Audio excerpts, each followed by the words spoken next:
మనకి దేవుడి విగ్రహాలలో కూడా శివలింగం చాలా గొప్పదండి. నేనేదో పక్షపాతంతో అనడం లేదు, శాస్త్రీయమైన లాజిక్, తర్కం. శివలింగం గొప్పది.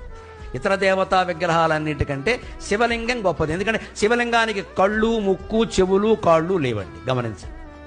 కృష్ణుడికి ఉన్నాయి, రాముడికి ఉన్నాయి, వెంకటేశ్వర స్వామికి ఉన్నాయి, అమ్మవారికి కూడా ఉన్నాయి. శ్రీమాత, శ్రీ మహారాజ్ఞ. అబ్బో, ఆవిడ మామూలుగా కూర్చోదు, కాలేసుకుని కూర్చోవలసింది. అవన్నీ ఉన్నాయి. శివలింగాన్ని మీరు గమనించండి, అంతే ఇలాగే బోడిగా అలా ఉండిపోతుంది. ఎందుకని? అన్ని మీద నీళ్లు పోసినా జారిపోతాయి, పాలు పోసినా జారిపోతాయి, క్షీరాభిషేకం, తేనె పోసినా జారిపోతుంది, మధువుతో అభిషేకం, పళ్ళరసాలు పోసినా జారిపోతాయి, అన్నీ జారిపోతాయి. అంటే శివుడు ఏం చెబుతున్నాడు? నీ ఆత్మస్వరూపం ఇవన్నీ వచ్చాయి జారిపోతాయి, వచ్చాయి జారిపోతాయి, వదిలేయి వదిలేయి వదిలేయి. మాట వచ్చింది పోతుంది, చూపు వచ్చింది పోతుంది, వినికిడి వచ్చింది పోతుంది, స్పృహ వచ్చింది పోతుంది, అన్నీ పోతాయి. లింగం రూపంలో, శివుడు రూపంలో నువ్వు ఒక్కడవే మిగులుతావు. అదే చిదానంద రూప శివోహం శివోహం.